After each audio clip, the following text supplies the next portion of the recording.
नमस्कार। हेल्थलाइन में आप सभी का स्वागत है। आज हम बात करेंगे प्रोस्टेट से जुड़ी हुई समस्याओं के बारे में। 50 साल से अधिक उम्र में पुरुषों में प्रोस्टेट ग्रंथि की समस्या बढ़ने लगती है, जो benign prostate hyperplasia, prostate cancer और प्रोस्टेटाइटिस जैसी बीमारियों के रूप में सामने आती है। लेकिन कुछ लोग ज्यादा उम्र की आम समस्या मानकर या तो इसका इलाज नहीं कराते या फिर इलाज के दौरान लापरवाही बरतते हैं, जिससे उन्हें गंभीर परिणाम भी भुगतने पड़ते हैं। अब सवाल ये है कि प्रोस्टेट से जुड़ी हुई समस्या है क्या, और अगर इससे जुड़ी समस्या हो जाए तो कब डॉक्टर से संपर्क करना चाहिए। अगर आपका भी इससे जुड़ा कोई सवाल है तो बिना देर किए नंबर डायल करें अपने टीवी स्क्रीन पर फ्लैश हो रहे नंबर्स पर। ये नंबर्स हैं 01725043-863, 01725043-865। प्रोस्टेट से जुड़ी हुई समस्याओं के बारे में आपके सवालों का जवाब देने के लिए आज हमारे स्टूडियो में मौजूद हैं जीएमसीएच चंडीगढ़ से urologist doctor Vidur Bhalla. Doctor Bhalla, हमारे स्टूडियो में आपका स्वागत है। डॉक्टर भल्ला, जैसे कि मैं दर्शकों को बता रही थी कि प्रोस्टेट से जुड़ी हुई समस्या काफ़ी ज़्यादा जब ज़्यादा उम्र हो जाती है तब देखने को मिलती है। आखिर प्रोस्टेट क्या है? प्रोस्टेट एक अखरोट के आकार की, उसी के साइज़ की एक ग्रंथि है जो मसाने के नीचे, यूरिनरी ब्लैडर के नीचे पड़ी होती है। जी। यंग एज में इसका काम सीमन में कंट्रीब्यूशन है, सीमन का एक कंपोनेंट इसमें से बनता है।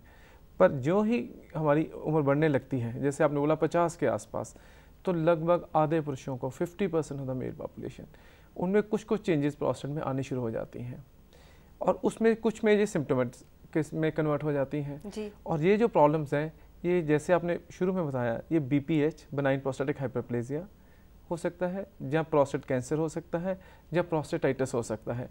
ये तीन मेन आकार में इसी तरह से आते हैं। जी, जैसे कि आपने बताया कि 3 तरह की ये बीमारी हो सकती है पुरुषों में। BPH से शुरुआत करते हैं, बिनाइन हाइपरप्लेजिया से शुरुआत करते हैं। ये क्या है और इस दौरान क्या क्या परेशानियां सामने आती हैं? जब किसी भी पुरुष की उम्र बढ़ने लगती है, जैसे 40 के बाद, जब 50 में जाके तो 50% जैसे मैंने पॉपुलेशन को बोला, उसमें कुछ चेंजेस प्रोस्टेट की ग्रंथि में आने लगती है, जिससे उसका आकार बढ़ने लगता है।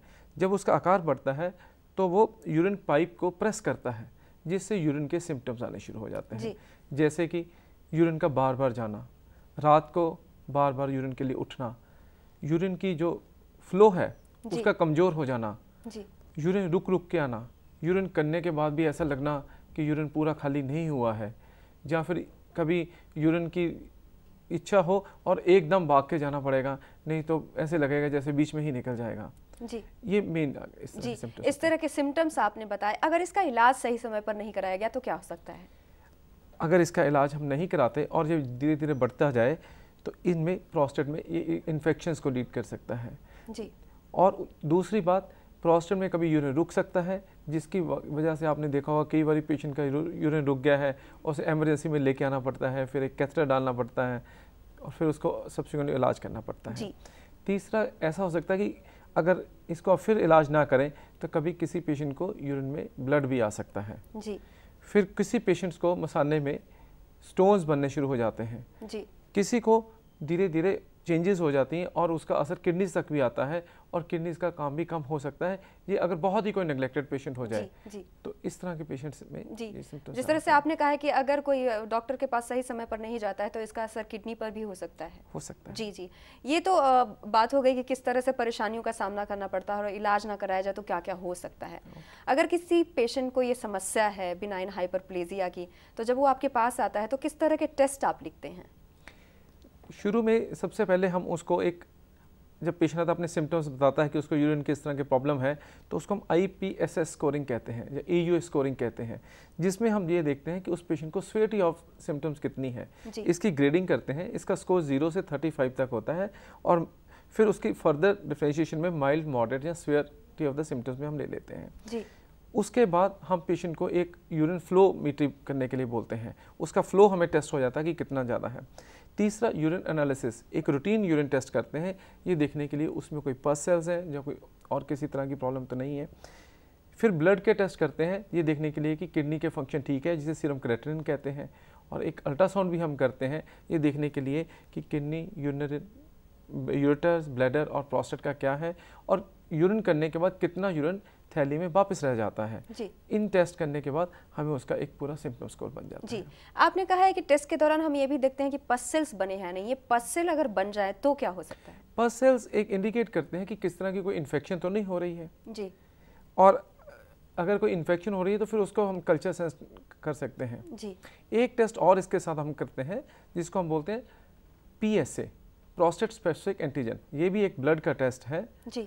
और इससे हमें आइडिया लगता है कि इसमें जो ग्रोथ है ये सिर्फ बनाई नहीं है या किसी तरह का कोई कैंसरस एलिमेंट भी इसमें है। इसको भी हमें रूल आउट करने के लिए ज़रूरी होता है। जी। फिर लास्टली डॉक्टर एक टेस्ट करते हैं जिसे हम डिजिटल रेक्टल एग्जामिनेशन कहते हैं।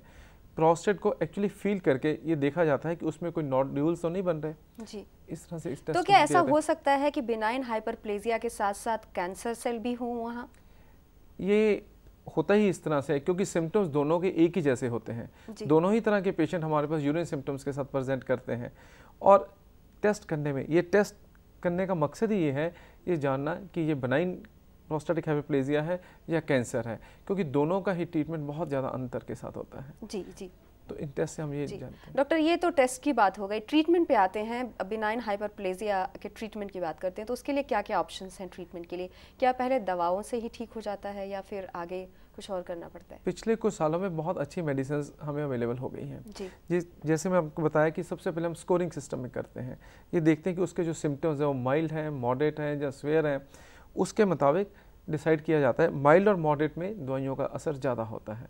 अगर ये स्वेयर है तब दवाई का असर शायद कम होगा, ये ऐसा माना जाता है। और दो तरह की मेडिसिन ज़्यादा होती हैं। एक को हम अल्फ़ा ब्लॉकर कहते हैं, दूसरे को 5 अल्फ़ा रिडक्टेस इनहिबिटर्स कहते हैं। ये मेडिसिन देने के बाद ये देखा गया है कि 50 to 75% of the BPH people बहुत ही अच्छा उनका रिस्पॉन्स होता है, उनका सिम्टम स्कोर्स इंप्रूव हो जाता है, उनके टेस्ट के पैरामीटर भी इंप्रूव हो जाते हैं, तो उनको मेडिसिन से फ़ायदा हो जाता है। जी। तो आपने ये कहा कि मेडिसिन से भी फ़ायदा हो जाता है, लेकिन इसमें सर्जरी की नौबत कब आती है? सर्जरी की नौबत आती है अगर एक पेशेंट को यूरिन बिल्कुल रुक गया और आपने उसको कैथेटर डाल दिया और मेडिसिन शुरू करी। मेडिसिन शुरू करने के बाद भी कैथेटर निकालने की जो ट्रायल है, ट्रायल अवॉइडिंग जिसे बोलते हैं, वो हमारी सक्सेसफुल नहीं हुई। इसे हम रिफ्रैक्टरी रिटेंशन बोलते हैं। दूसरा ये है पेशेंट को बार बार इन्फेक्शन हो जाना, जिसे हम recurrent and persistent urinary infections बोलते हैं बिकॉज ऑफ प्रोस्टेट। तीसरा, जैसे मैंने बोला, यूरिन में ब्लड आना, और हम ये एट्रीब्यूट करें कि ये ब्लड प्रोस्टेट की वजह से है। चौथा ये है कि प्रोस्टेट में रुकावट की वजह से स्टोन बन जाते हैं या डाइवर्टिकुला बन जाते हैं ब्लैडर में। पांचवा ये है अगर हम ये देखें कि उसमें गुर्दों में असर आ रहा है। और छठा कारण ये होता है कि अगर मेडिसिन हमने दी हैं और पेशेंट्स को उसका फ़ायदा नहीं हो रहा है, तब ये 6 इंडिकेशंस बनती हैं जिसमें हम सर्जरी की तरफ जाते हैं। जी जी। तो सर्जरी में भी क्या ऑप्शंस होते हैं? क्या सिर्फ सर्जरी के लिए क्या लेज़र वगैरह की ज़रूरत पड़ती है? किस तरह के ऑप्शंस होते हैं? सर्जरी ज़्यादातर आजकल एंडोस्कोपिक सर्जरीज हो जाती हैं, जिसे हम दूरबीन की सर्जरी कहते हैं। अब दूरबीन के ही रास्ते से जो प्रोस्टेट निकाला जाता है, उसके बाद जो एनर्जी सोर्स है वो हम क्या यूज़ करते हैं, चाहे तो वो मोनोपोलर कॉटी यूज़ करते हैं, बाईपोलर कॉटी यूज़ करते हैं या लेज़र यूज़ करते हैं। ये डिपेंड करता है कि आप कहाँ पे ज़्यादा कन्वीनियंट लेवल है। और लेज़र भी कई तरह के लेज़र्स हैं जी। जैसे हॉल्मियम लेज़र है, प्रोस्टेट के लिए हम एक हॉल्मियम लेज़र यूज़ करते हैं। पर आज की डेट में भी जो वर्ल्ड ओवर है, जो स्टैंडर्ड जिसे हम गोल्ड स्टैंडर्ड कहते हैं, वो TURP है, that is transurethral section of the prostate. जी। तो क्या जब सर्जरी आप करते हैं पेशेंट का, तो आपने जैसे बताया कि TURP जो है वो सबसे अच्छा है, सबसे अच्छा है, गोल्ड स्टैंडर्ड माना जाता है। जी जी जी, सबसे अच्छा है। तो इस दौरान आप किस तरह का प्रिकॉशन लेते हैं? क्या कई बार ऐसा होता है कि मरीज के कंडीशन के हिसाब से सर्जरी के ऑप्शंस आप देखते हैं? देखिए, जब कोई भी सर्जरी, क्योंकि ये जो एज ग्रुप है 50 to 60 ईयर्स है, तो काफ़ी पेशेंट ऐसे भी आते हैं जिनको साथ में डायबिटीज़ होती है, हाइपरटेंशन होती है, कार्डियक प्रॉब्लम्स भी होती हैं। अगर किसी पेशेंट को कार्डियक प्रॉब्लम्स है, उस हालात में हम ये देखते हैं कि हम टॉप की जगह लेज़र, वहाँ पे एक इंडिकेशन बनती है कि लेज़र एक थोड़ा सा बेटर ऑप्शन है, जहाँ बाईपोलर कॉटी जो है वो बेटर बनती है। बाकी में हम ये करते हैं, प्रिकॉशन हम यही लेते हैं कि हमें सर्जरी का टाइम आमतौर पे 60 मिनट से कम रखना है। डॉक्टर, हमारे साथ कुछ कॉलर जुड़ गए हैं, इस बारे में हमारी बातचीत जारी रहेगी, देखते हैं उनका सवाल क्या है। हेलो। नमस्कार। नमस्कार सर। नमस्कार जी, आप अपना नाम बताइए और आप कहाँ से बोल रहे हैं? मैं उत्तराखंड से बोल रहा हूँ, गोपाल सिंह। जी जी, आप अपना सवाल पूछिए डॉक्टर से। मैं इस टाइम 59 ईयर्स है मेरी। जी। और मेरे जो पेशाब में है दर्द, पेशाब में थोड़ा बार बार पेशाब आता है और जलन होता है। आजकल कमर के पीछे दर्द होता है सर। ओके, कितनी उम्र बताई आपने? मेरी उम्र 59। 59। और ये यूरिन जो दर्द हो रही, इसके लिए आपने कोई इन्वेस्टिगेशंस कराई हैं क्या? जी जी, मैंने बहुत इलाज करवाया सर, ये 1.5 साल हो गया कम से कम। हाँ हाँ। मैंने इसके काफी इलाज भी करवाया और दवाई दे रहे हैं मेरे को बस। उससे आपको फायदा हुआ कुछ? पेशाब सर बार बार हो रही है और आजकल कमर के पीछे दर्द हो रहा था। अच्छा, ऐसे है, जब आपकी ये सारी जांच हुई होंगी, जब दर्द होती है, दर्द का मतलब है कि उसमें कुछ ना कुछ इन्फेक्शन रही होगी, क्योंकि अगर ये सिर्फ बीपीएच है तो इन्फेक्शन नहीं करता है। तो हमारा मकसद उस इन्फेक्शन को कंट्रोल करना है और ये जानने की कोशिश करना है कि जो आपको बीपीएच का एलिमेंट कितना है और उसमें इन्फेक्शन का एलिमेंट कितना है, और साथ ही साथ टेस्ट से ये भी रूल आउट कर देना है कि कहीं कोई मैलिग्नेंट एलिमेंट तो नहीं है। और क्योंकि आपके केस में ज़्यादा इन्फेक्शन के चांसेस है, हो सकता है आपको कुछ एंटीबायोटिक इंजेक्टेबल देने पड़े, या अगर एंटीबायोटिक मेडिसिन भी देनी है तब भी उसे कम से कम 6 हफ्ते तक देना पड़ेगा अकॉर्डिंग टू कल्चर सेंसिटिविटी। फिर आपकी जो प्रॉब्लम है ये थम सकती है। आप जरूर अपने यूरोलॉजिस्ट को दिखाइए और जो टेस्ट मैंने बताए हैं ये आप सारे टेस्ट शुरू कराइए। जी, आपका कॉल करने के लिए धन्यवाद। डॉक्टर, हम बात कर रहे थे सर्जरी के बारे में और आपने कहा कि कुछ पेशेंट हैं जो मधुमेह के पेशेंट हैं, डायबिटीज़ के पेशेंट हैं, उस टाइम में ध्यान रखना पड़ता है कि उन्हें किस तरह की सर्जरी की ज़रूरत है। इस बारे में हम बात कर रहे थे। देखिए, सर्जरी में सबसे पहले ये है कि उनकी diabetes at the time of surgery बहुत कंट्रोल्ड हम कर लेते हैं। अगर वो आउट ऑफ कंट्रोल है तो हम उसे इंसुलिन पे ले आते हैं, अगर वो ओरल मेडिसिन भी पहले ले रहे हैं, और डायबिटीज़ कंट्रोल होनी चाहिए। और दूसरा, हम ये भी एवेल्यूएट करके देखते हैं कि वो कहीं लॉन्ग स्टैंडिंग डायबिटीज़ तो नहीं है, क्योंकि लॉन्ग स्टैंडिंग डायबिटीज़ में प्रोस्टेट के साथ साथ मसाने में भी असर आता है, जिसे हम डायबिटिक सिस्टोपैथी कहते हैं। जी। क्या होता है कि इन लोगों को प्रोस्टेट निकालने के बाद भी कई बार यूरिन फ्लो में या यूरिन की सिम्टम्स में उतना ज़्यादा बेनिफिट नहीं होता, क्योंकि मसाने में diabetes, long term diabetes, long term uncontrolled diabetes मसाने में चेंजेस ला देती है। जी डॉक्टर भल्ला, आपने कहा सर्जरी के बारे में कि कौन सा बेस्ट होता है, लेकिन अलग अलग पेशेंट होते हैं, उनको देखने के बाद ही सर्जरी के बारे में आप डिसाइड करते हैं। लेकिन जब सर्जरी आप करते हैं तो कितना लंबा टाइम लगता है और कितना खर्च लगता है इसमें? हाँ, जैसे मैंने बोला TURP जैसे हम कर रहे हैं जी, इस बारे में हम बात करेंगे डॉक्टर भल्ला। देखते हैं कुछ कॉलर हमारे साथ हैं, उनका सवाल क्या है। हेलो। हेलो। हाँ जी, आप अपना नाम बताइए और आप कहाँ से बोल रहे हैं? डॉक्टर नमस्कार, मैं सुरजीत सिंह जम्मू कश्मीर से बोल रहा हूँ। हाँ जी, नमस्कार सुरजीत जी। डॉक्टर, मेरे फादर को प्रोस्टेट की प्रॉब्लम थी, तो दिसंबर में मैंने उनका ऑपरेट करवाया था जम्मू में। ओके। तो उनको आफ्टर 3 मंथ्स कोई 2-3 बार हाँ इनको इन्फेक्शन हो गई। ठीक है। रूटीन यूरिन एग्जामिनेशन करवाया। ठीक है। क्योंकि बार बार यूरिनेशन हो रही थी। ठीक है। तो उसमें एक बार उनको पस सेल न्यूमरस आ गए थे। ठीक है। फिर उन्होंने एंटीबायोटिक ली। आफ्टर 15 डेज फिर कुछ प्रॉब्लम हुई तो दोबारा उनको न्यूमरस RBC आए। ठीक है। तो अब उनको इंजेक्शन दिए गए फॉर 5 डेज। किस चीज के? अमीकासिन 500। ठीक है। सुबह शाम। ठीक है। तो इन्फेक्शन थोड़ी कम हुई है। ठीक है जी। तो कुछ टेबलेट्स चल रही हैं। तो डॉक्टर साहब, ये बार बार इन्फेक्शन होगी या ठीक हो जाएगा? नहीं, देखिए, जो ये उनका प्रोस्टेट की सर्जरी हुई है TURP, उसकी हिस्टोपैथोलॉजी में एक तो ये असर देख लेना चाहिए कि सिर्फ ये बिनाइन प्रोस्टेटिक हाइपरप्लेजिया ही था, ये बात। दूसरा, जब भी आप यूरिन का टेस्ट कराते हैं तो पस सेल की अहमियत शायद उतनी नहीं है, क्योंकि एक तो यूरिनरी ट्रैक्ट में हमने इंटरवेंशन करी हुई है, सर्जरी करी है, दूसरा उनके कैथेटर डला हुआ था। हमारे लिए पस सेल से ज़्यादा अहमियत है यूरिन कल्चर की। हमने ये देखना है कि उसके कल्चर पॉजिटिव है या नहीं, और अगर कल्चर पॉजिटिव है तब उस कल्चर के मुताबिक उनको एंटीबायोटिक देनी है। और एक बात बताता हूँ, प्रोस्टेट में अगर इन्फेक्शन है तो हमें एंटीबायोटिक आम तौर पे 4 से 6 हफ्ते तक देनी पड़ती है। अमीकासिन नहीं देते हैं हम 7 दिन से ज़्यादा, क्योंकि ये किडनीज़ को डैमेज करती हैं और इसके साइड इफ़ेक्ट ज़्यादा होते हैं। पर जो बाकी के आपके एंटीबायोटिक्स हैं उसको हो सकता है 4 से 6 हफ्ते तक देना पड़े मिनिमम, तभी ये इन्फेक्शन ठीक से जाएगा। जी सुरजीत जी, आपका कॉल करने के लिए धन्यवाद। डॉक्टर, हमारे साथ कुछ और कॉलर जुड़ गए हैं, देखते हैं उनका सवाल क्या है। हेलो। हेलो। हाँ जी, आप अपना नाम बताइए और आप कहाँ से बोल रही हैं? मैं सुनील बोल रहा हूँ, बड़ौदा से, उत्तर प्रदेश से। जी सुनील जी, आप अपना सवाल पूछिए। मेरे पिताजी के प्रोस्टेट बड़ा हुआ है तो उसके लिए क्या इलाज करवाना पड़ेगा? अल्ट्रासाउंड करवाया। अच्छा, ऐसे है सुनील जी, जैसे प्रोस्टेट बड़ा हुआ है, प्रोस्टेट का साइज बड़ा है, उसकी बहुत ज़्यादा ट्रीटमेंट डिसाइड करने में अहमियत। जैसे कि हमारे पिताजी का अल्ट्रासाउंड करवाया अभी तो। हाँ हाँ, देखिए जब आप अल्ट्रासाउंड कराएंगे तो उसमें लिखा आएगा कि प्रोस्टेट बड़ा हुआ है, या ग्रेड 1 है, ग्रेड 2 है, ग्रेड 3 है। इसका मतलब साइज़ उसका ज़्यादा है। नॉर्मल जो साइज़ है वो 20 से 25 ग्राम तक होता है। पर अगर इसे साइज हमारे ट्रीटमेंट डिसाइड करने में एक मेजर फैक्टर नहीं है, रादर ये इसको हम बिल्कुल इग्नोर करते हैं साइज़ को। हमारे लिए इम्पॉर्टेंट ये है कि उनके सिम्टम्स कितने ज़्यादा हैं और उनको कोई मैलिग्नेंसी का एलिमेंट तो नहीं है, और उनको जो दूसरे ये फीचर्स से, जैसे मैंने बोला रिटेंशन तो नहीं हो रही, यूटीआई तो नहीं हो रही, उनको सिम्टम्स पे डिसाइड किया जाता है कितना है, रादर देन की साइज़। प्लीज़ साइज़ को आप के पीछे मत जाइए। डॉक्टर हम बात कर रहे थे कि इस दौरान जब प्रोस्टेट हाइपरप्लेजिया के बारे में हम बात कर रहे थे कि जब आप इलाज करते हैं तो कितना लंबा इलाज चलता है और इसका कितना खर्च आता है? अमृता जी, इलाज एक तो मेडिसिनल ट्रीटमेंट है। जब हम मेडिसिन देते हैं तो मेडिसिन तो पेशेंट को हमेशा के लिए लेनी पड़ती है। जैसे जितनी देर डायबिटीज़ की हम मेडिसिन लें तो कंट्रोल में रहती है, नहीं तो नहीं। इसी तरह प्रोस्टेट की मेडिसिन जब तक हम लेते हैं उसका फ़ायदा है, ये उससे बड़ा ठीक कंट्रोल रहता है। बट अगर हम सर्जरी की ऑप्शन ले लें तब हमें, जैसे मैंने बताया, सर्जरी जो टाइमिंग है वो अराउंड 1 आवर से ज़्यादा हम सर्जरी आमतौर पे नहीं करना चाहते।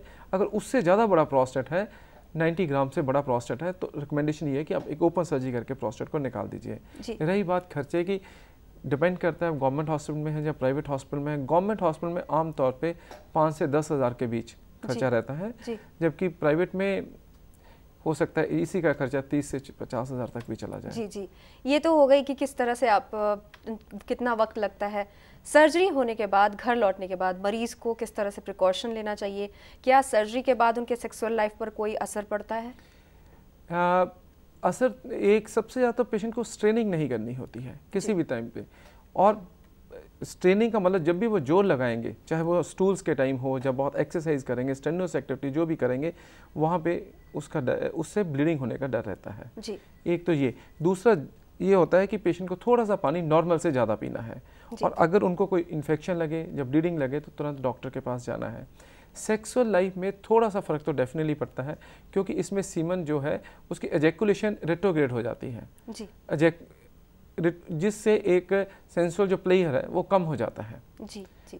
और अदरवाइज इरेक्टाइल इम्पोर्टेंसी तो नहीं होती, इरेक्शंस रहती हैं, बट एजैकुलेशन को ज़्यादा जी जी। डॉक्टर, ये तो बिनाइन हाइपरप्लेजिया की बात हो गई। प्रोस्टेट कैंसर भी एक समस्या है, बहुत बड़ी समस्या है, पुरुषों में बहुत देखने को मिलती है। तो ये क्या है और इसकी क्या वजह है? अगर हम सब तरह के कैंसर देख लें, सब तरह के cancer, prostate is the second most common cancer in the world. इसकी बहुत ही डॉक्टर, कैंसर के बारे में हम बाद में बात करेंगे। कुछ कॉलर हमारे साथ जुड़ गए हैं, देखते हैं उनका सवाल क्या है। हेलो। हाँ हेलो। हाँ जी, आप अपना नाम बताइए और आप कहाँ से बोल रहे हैं? मैं स्वर्ण सिंह बोल रहा हूँ लुधियाने से। जी जी। डॉक्टर साहब से बात करनी है। हाँ जी स्वर्ण सिंह जी, बोलिए प्लीज। हाँ डॉक्टर साहब नमस्कार। नमस्कार जी। मुझे प्रोस्टेट की प्रॉब्लम है। हाँ जी, क्या प्रॉब्लम? मेरी उम्र जो है 86 है। ठीक है। अच्छा, मैं हर साल स्कैनिंग कराता हूँ। ठीक है। और मैंने सर्जन ए ग्रेड है मेरा। अच्छा ठीक है। 2008 से लेके 2013 तक। आपको सिम्टम्स क्या है, आपको दिक्कत क्या है? 2008 से लेके 2013 तक प्रोस्टेट में कोई ए ग्रेड ही है। अच्छा स्वर्ण सिंह जी, सबसे पहली बात, आपने 5 साल में 5 अल्ट्रासाउंड किए, आपको एक भी बार जरूरत नहीं थी। दूसरी बात यह है उसका ग्रेड क्या है, आपके डॉक्टर ने आपकी बात को इग्नोर इसीलिए किया क्योंकि इसकी अहमियत ही नहीं है। अगर आप किसी भी पुरुष की उम्र 80 साल से ज़्यादा है और उसका प्रोस्टेट का साइज़ बड़ा हुआ है पर उसको सिम्टम्स नहीं वो दे रहा है, तो हम उसको फर्दर इन्वेस्टिगेट करते ही नहीं हैं। हम उसको कोई किसी भी तरह की कोई जांच करना की कोई रिकमेंडेशन ही नहीं है। डॉक्टर, एक और कॉलर है हमारे साथ, देखते हैं उनका सवाल क्या है। हेलो। हाँ जी। हाँ जी, आप अपना नाम बताइए, आप कहाँ से बोल रहे हैं? हाँ जी, मैं जलंधर से बोल रहा हूँ, मेरा नाम KF देओल है। जी जी देओल जी, आप अपना सवाल पूछिए डॉक्टर से। हाँ, मैं ये पूछना चाहता हूँ कि मुझे ये प्रॉब्लम है, थोड़ी अभी हुई है, तो मैं यूरिन जाता हूँ ना, बाथरूम जाता हूँ, तो वो उसमें ना ड्रॉप्स निकल जाते हैं, कंट्रोल नहीं होता मेरे से। कितनी उम्र है आपकी? I am 65। तो मतलब ये कि जब आपको यूरिन आता है एकदम भाग के जाना पड़ता है और कुछ ड्रॉप्स निकल जाते हैं? हाँ जी, वो ड्रॉप निकल जाते हैं। वहाँ पे फ्लो कैसा आता है?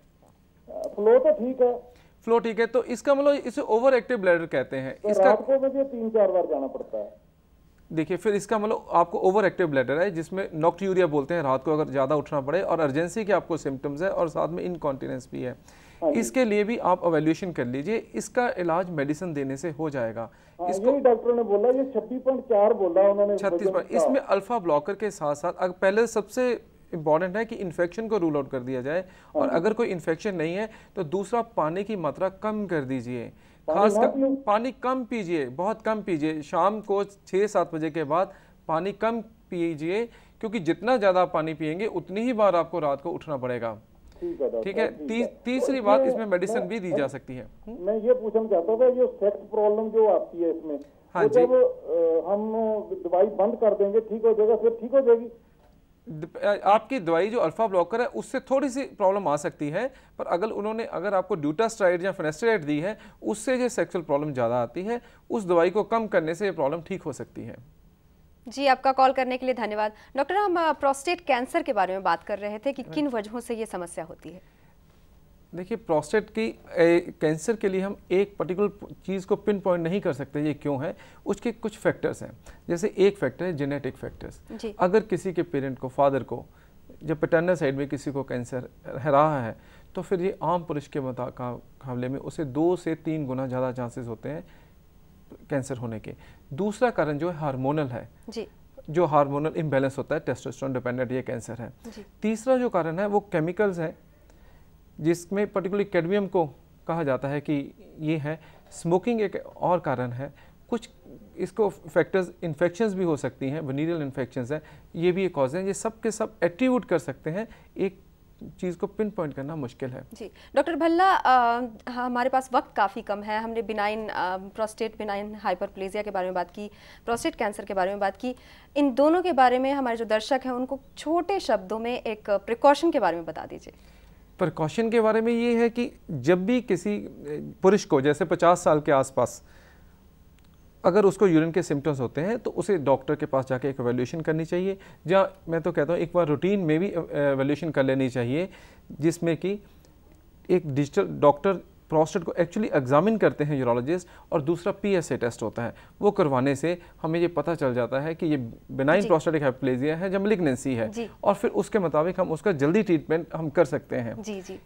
ये इसकी मेन प्रिकॉशन तो यही है। डॉक्टर भल्ला, आप हमारे स्टूडियो में आए, प्रोस्टेट के बारे में बातचीत की, आपका बहुत बहुत धन्यवाद।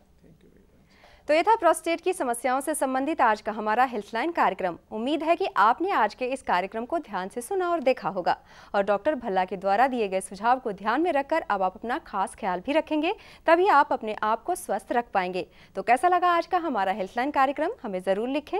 हमसे संपर्क करने के लिए हमारा email ID नोट करें, healthline@nightnews.com। फिलहाल हेल्थलाइन में बस इतना ही। नमस्कार।